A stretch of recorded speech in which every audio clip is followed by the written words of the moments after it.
I was 20 years old when I had my first MS relapse. I was a junior in college, and it was pretty extreme.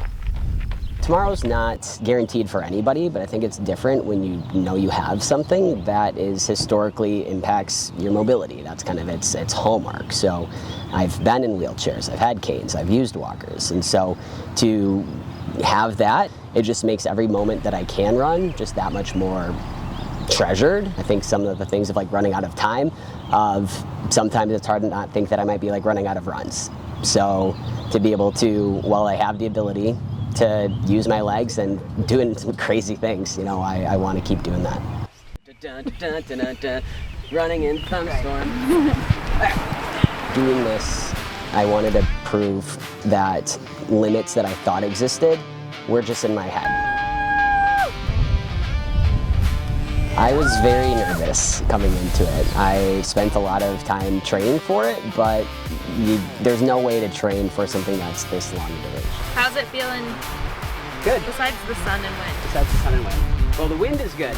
I mean, crosswind's not bad. I felt surprisingly good for most of it. My day 2 was the hardest.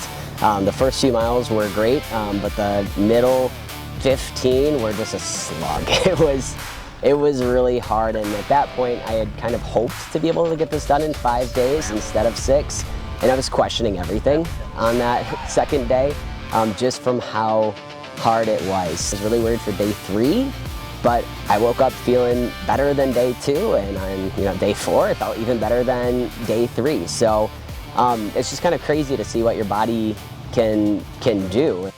So physically, I mean, at the tail end here, I've got a little bit of Achilles pain.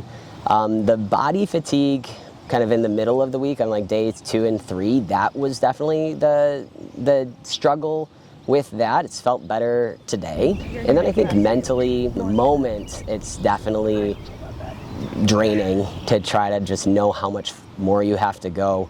But afterwards, it's almost like that whole day disappeared, and you just are kind of sitting back like, wow, I just ran that far. That's crazy. Don't worry about pace.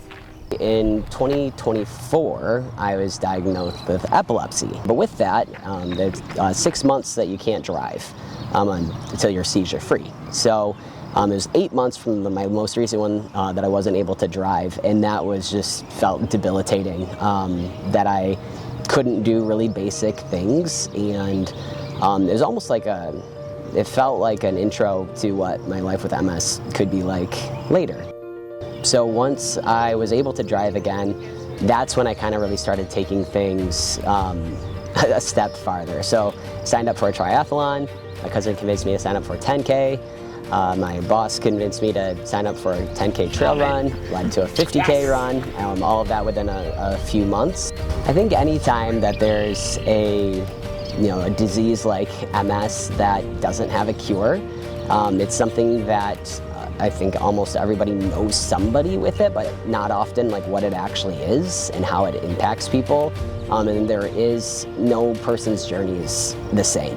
I think anytime there is a disease that needs awareness, it needs research, it needs people to be able to make connections to it.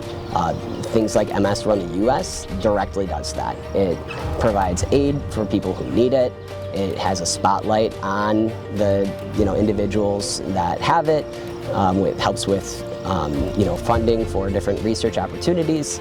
And so, if it takes people running across the country to be able to get the word out about this, it'll always be worth it.